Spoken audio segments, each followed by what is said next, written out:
You're listening to the English language version of this podcast episode. Para escuchar en español, sigue el enlace en la descripción de este episodio. May I have your attention, please?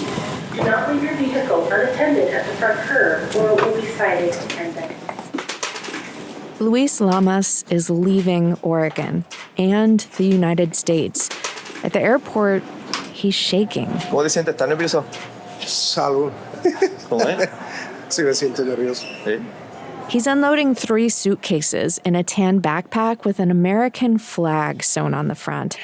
His friend Salvador Gasca is here with him. They've known each other since Luis moved to Oregon almost 4 years ago. They hug and say their goodbyes. His friend says, God bless you and live life. It's better to live it.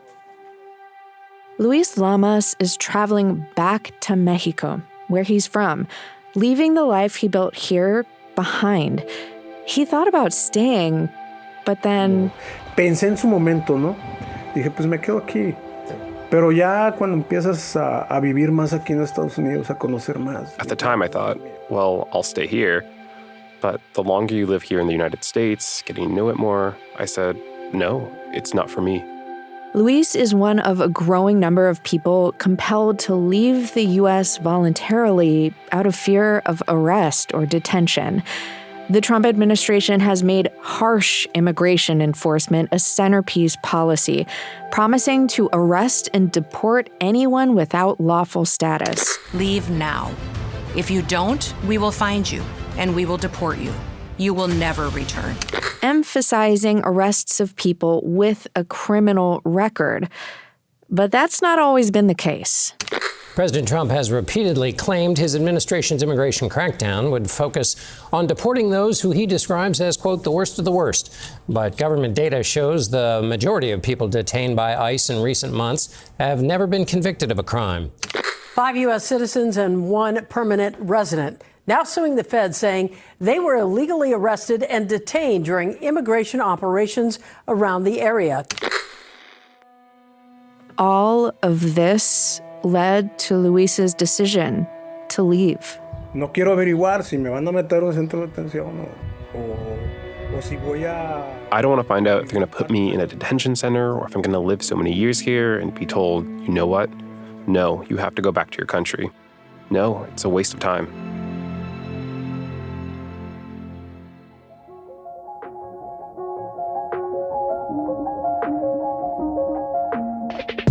From the Gert Boyle studio, I'm Jen Chavez, and this is The Evergreen, a podcast from OPB about the place you call home. Today, the story of Luis Lamas, a Mexican immigrant who used to call Oregon home. He moved to America for better opportunities, but left out of fear. Our reporter Alejandro Figueroa takes it from here. I first met Luis back in January, just days before the inauguration. I'm in Woodburn, Oregon. Luis Lamas is sitting in a storage closet behind the coffee stand he owns, Café La Onda. He's scrolling on his phone. It's a few minutes before the end of his shift. He's of average height, wears glasses, and has a big smile, the kind you can't help but return a smile back to. He's confident and sure of himself. This is the first time I'm interviewing him. Yo soy Luis Lamas. It's Lamas. The day is winding down. He's already wiped down the counters and washed the dishes. The coffee shop where he works is in the downtown area. There are many Latino-owned businesses here. Most stores have Spanish signs in their windows, and almost 2/3 of the city's residents are Latino or Hispanic, a very different demographic compared to most of Oregon. Luis knows many of his customers, and he says they confide in him. Porque a veces aquí en el café hasta de psicólogo la haces, ¿no?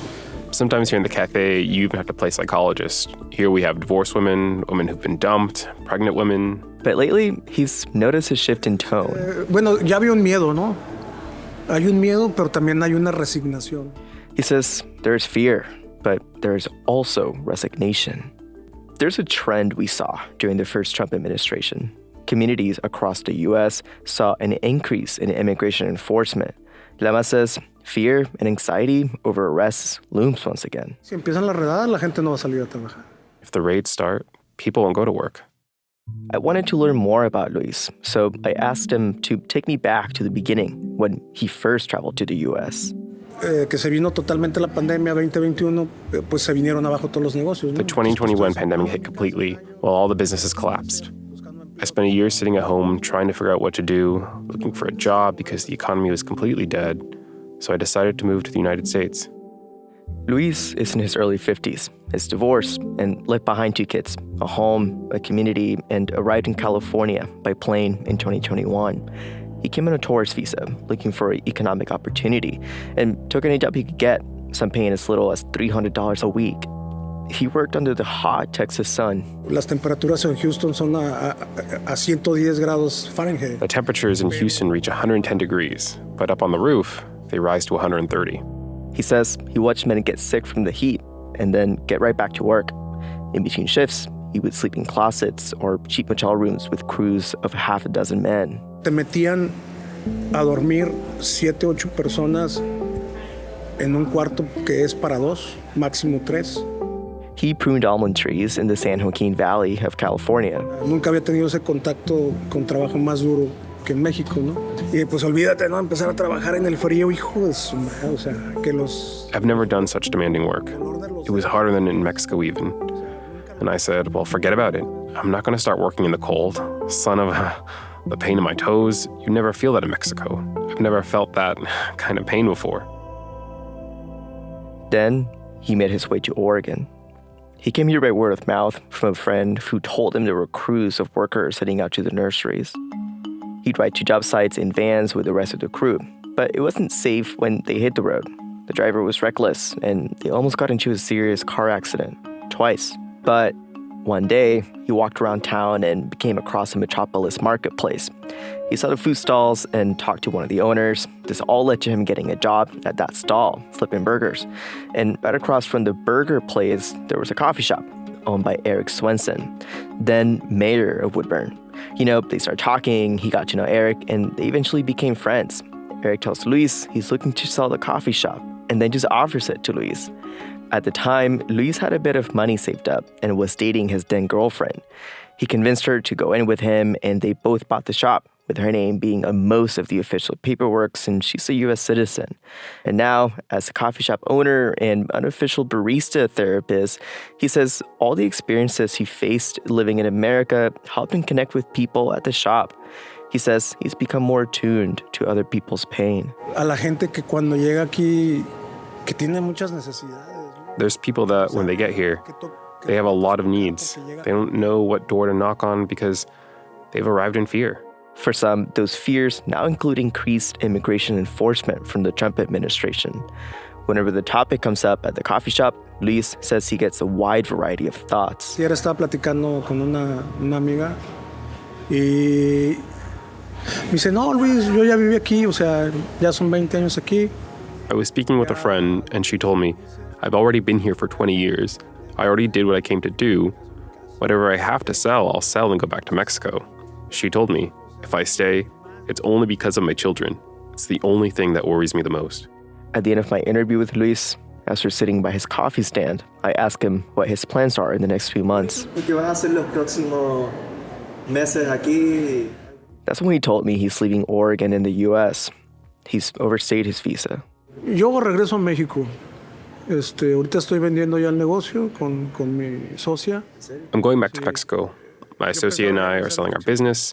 I'm thinking I'll leave next month precisely because of what we've been talking about. I don't want to leave myself exposed to being mistreated. After 4 years of living in a new country, in a few states, Luis says he's strengthened a lot of his skills here and that he might have more opportunities in Mexico now.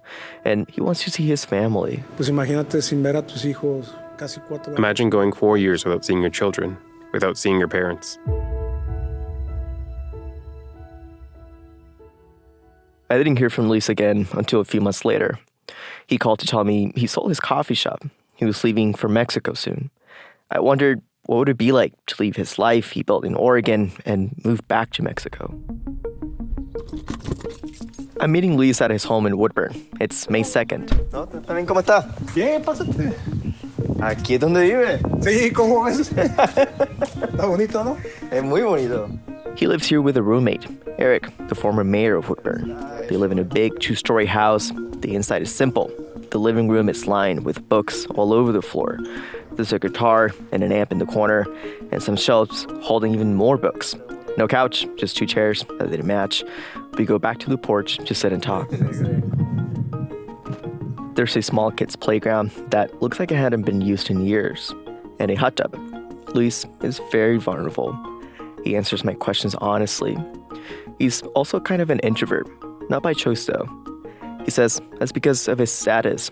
He never gets out. He goes out to work and comes back home.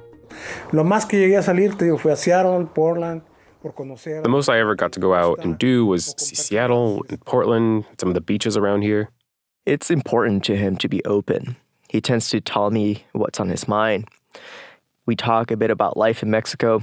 Much of it's personal, complicated problems. How things are going with his ex-wife in Mexico, how things ended with his girlfriend in Woodburn, but that he still shares the relationship. As we're sitting here, he tells me he considered staying in the U.S. No quiero averiguar si me van a meter un I don't want to find out if they're going to put me in a detention center or if years are going to pass and they tell me, you know what, you have to go back to your country anyway. No, I mean, that would be a waste of time. And he's not interested in renewing his visa. No tengo. No me interesa mucho renovar. I don't have a permit.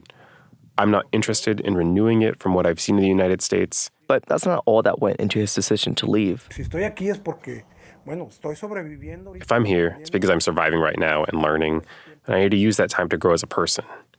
Many people come to the United States and say they're here to make money. The truth is, you don't get rich in the United States. It's a process. Luis says the Trump administration's crackdown was the push he needed after realizing he'd likely not be able to visit his family in Mexico. And in some ways, he says, his time in America had run its course. Junto con lo de Trump, pues dices, no, pues With all that Trump stuff, I said, well, why am I exposing myself? Better I return home, take with me what I've earned, and it's over. And perhaps, he says, the U.S. is not the land of opportunity it's made out to be. Luis and I talked about politics, what life's been like since he sold the coffee stand, and what he's going to miss about this place, Oregon and the United States, and what might be waiting for him back in Mexico. No va a ser fácil regresar. De volverte a insertar en el. Returning won't be easy. Going back into the workforce, what will you do to get by in Mexico? How much has changed in the last 4 years? You'll start feeling it out, you know. But at the end of the day, you've always lived in Mexico, right? It was 4 years here and 47 years that I lived in Mexico. Yo creo que tuve que salir de México porque México ya me quedó pequeño, ¿no? No, not me. I'm not from here. I think I had to leave Mexico because Mexico was just too small for me, right? I mean, the United States did give me a lot. It gave me a lot in the form of personal and spiritual growth. It gave me vision and other competitive advantages that give me an edge as a worker. I don't speak perfect English, but I learned the fundamentals.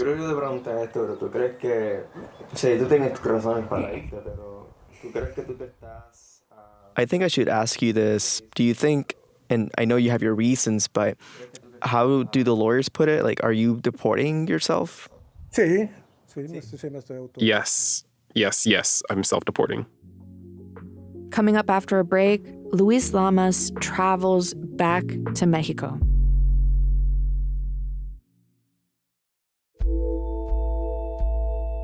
Thanks for listening to The Evergreen, our podcast from OPB about the place you call home. If you like what you hear, subscribe to us on your favorite podcast app, and we'll bring you a new story of what it's like to live in the Northwest or leave it behind every Monday morning. You can also follow OPB on Instagram at OPB Photo, or follow me directly at Jen Chavez OPB. That's Jen with 2 N's, and I'll keep you posted on everything Team Evergreen is up to. And remember, this episode about Luis Lamas returning to Mexico on his own terms and all the great OPB reporting and storytelling you hear on this show is made possible by many thousands of OPB members. Your support allows us to tell human stories just like this one. Support our journalism by becoming an OPB sustaining member today at opb.org/pod. And now, back to the show. It's May 9th, a week before Luis will leave the U.S. I call to check on him. This call is being recorded. Ok, ahí está. Okay. Pero nada, dijiste que estaba ya empacando. Sí, pues acomodando Yeah, well, I'm getting everything sorted. I bought some new clothes, and then I'm going to send something through a shipping company. There are some companies that do just that, transporting things like for people who live here and want to send things to their relatives, like clothes and all that.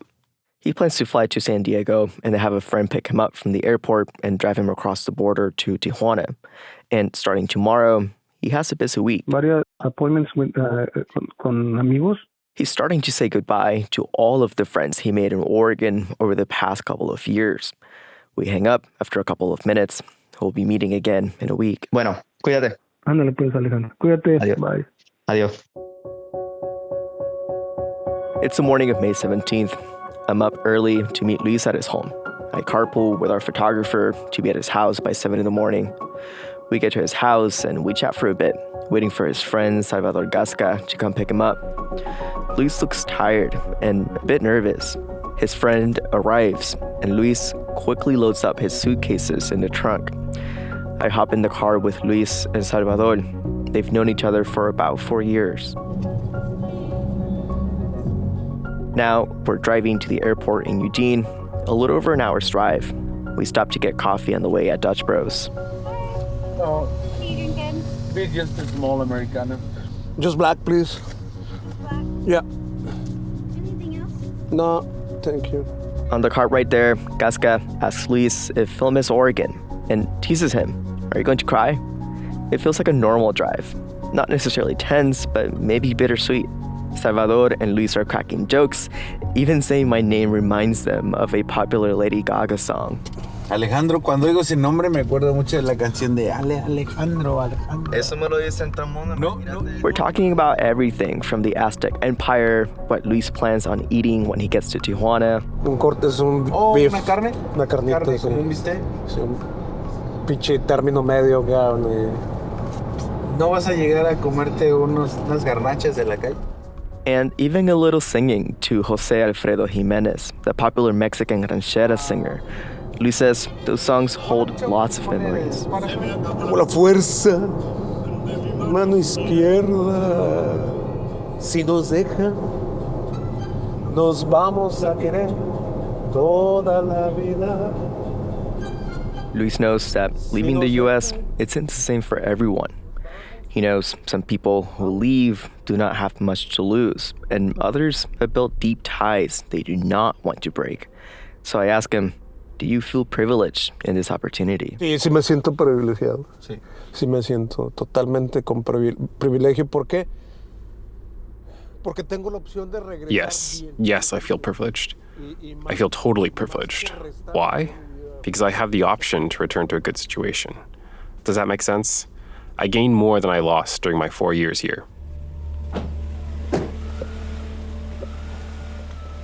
We finally get to the airport, and Luis is nervous. He's shaking from the nerves, but also because he was up late the night before, saying goodbye to his friends. Luis and Salvador say their goodbyes. He gives Luis a strong pat in the back.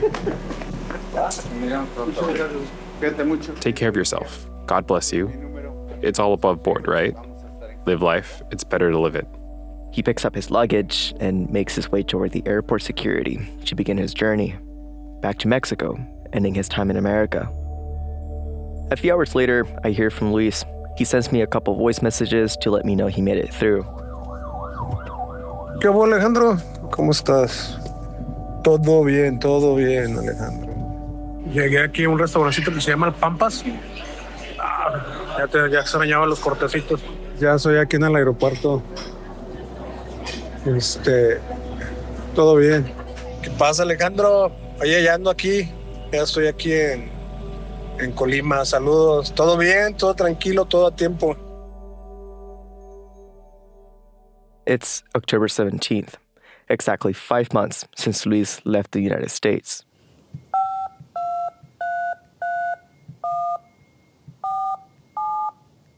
Hola, Alejandro. Hola, Luis. ¿Cómo estás? What are you doing? How are you? Good, thank you. I'm here in my house and I'm working in my problems. You're working on your problems. Life is a little bit crazy right now. Yeah. I'm sitting in my living room in Oregon while he chats with me in his home in Mexico. He's renting a small house there. He tells me he's been going through a lot. Issues with his ex-wife, his parents are getting older and going through some health problems, and work didn't turn out the way he wanted. El principal es el tema económico, ¿no? The main issue is the economic one. Integrating myself into a society so I could start making money because I'm 51. That's a problem here in Mexico. They don't have maybe the rules or regulations. My age is a problem right now. It's a problem, even though I have work experience. That's one of the challenges now, to introduce myself again to the economic system. I had mentioned, if you remember, that I was going to go to return to work with a friend, but those projects haven't taken off yet. They haven't started. He's working, but it's not much. Es de muy bajo salario. It's a very, very low salary. His favorite thing about being back home, he says, is his kids. ¿Sabes? He visto a mi hijo ahorita 5 veces desde que llegué. You know, I've seen my son 5 times since I got here, and I love being with him. I love being with him. It has filled my heart. Oye, pero deja preguntarle porque mencionaste que ya algunas de tus amistades están diciendo... Hey, but let me ask, because you mentioned that some of your friends are already saying they've seen ICE in Woodburn. Have you stayed up to date on the news and the topic of immigration?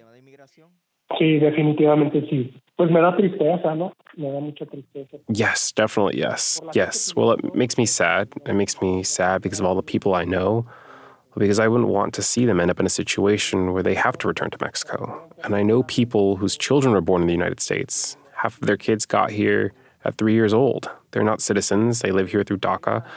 And the others are citizens and their mom or dad isn't here legally in the United States. Imagine the chaos that would create. No, eso es duro. That's hard. ¿Piensas que tomaste la decisión correcta en irte en el momento que te... Do you think you made the right decision at the moment you left, at the right time? I mean, how do you feel about all that? No, yo pienso que fue la mejor decisión, Alejandro. Yo creo que fue la mejor decisión. No, I think it was the best decision, Alejandro. I think it was the best decision. And you see now, I mean, it's a real problem because exactly what they talked about at the time is happening. They're taking people just to take them. I mean, they don't have any problems or legal issues. They haven't had any problems in the United States. What they want is numbers. I mean, so you could be detained or not detained legally, or you could be sent to the United States or to Mexico illegally. No, for me, it was the best decision. I wonder if Luis felt some sense of relief. Sí, alivio y amor, ¿no? Fue lo que más sentí. Yes, relief and love were what I felt most. Relief, love, and protection. Porque sientes como cuando llegas con tu familia. Because you feel like when you come home to family, they hug you, kiss you, tell you they missed you. That's how I felt in Mexico. The world just feels different in Mexico, he says. Like, these are my people. Ya no hay güeros, he says jokingly. There's no white people. People are more lively, kind, which I totally understand. There's a certain comfort and familiarity when you go back to the places you know and that knows you. I asked him, would he do it again? Would he come back to America? Sí, Alejandro, sí. He'd come back to visit friends, but not live here again. We talked for over an hour. Before we hung up, I asked Luis one more question. What does he hope for his future in Mexico? Estabilidad, Alejandro, y estar con mis hijos y con mi familia. Stability, Alejandro, and being with my children and my family. It's the only thing I don't want to leave again. It's very difficult, and I'm fighting for it. I have my little ranch. I want to get it going so I can go there weekly to drink and have a good time there. Why? Because right now I'm 51 years old. Retirement starts at 60 or 65. Well, I have to prepare for that part of that stage because, Alejandro, I have 9 years left. Or no, 8 years till then. So I have to prepare to live well through that stage of my life. And above all, my son, my youngest one, who worries me the most right now and matters the most because he's struggling here. And the truth is, part of my coming to the United States was him. I mean, not the biggest part of it. Like it was like the drop that overfilled the glass, but my son was the one who made me move to the United States. And then we say our goodbyes. For now. Bueno, Luis, cuídate allá, que todo esté bien y que todo se mejore. Sí, gracias. Gracias, Alejandro. Bueno, adiós. Bye. Alejandro Figueroa is OPB's food and agricultural reporter. You can read and hear his coverage of Luis Lamas and his story at opb.org. Find a link in our show notes. Thank you for listening to The Evergreen, a podcast from OPB. Mia Estrada produced this episode, and our technical director is Stephen Cray. He also mixed, mastered, and scored the episode. The OPB podcast team also includes Julie Sabatier and Sage Van Wing. Santiago Ochoa did Spanish language editing for the episode. Alejandro Figueroa and Mia Estrada did the interviews you heard. Thanks to Rolando Hernandez, the voice of Luis Lamas in English. The music in this episode is from Audio Network.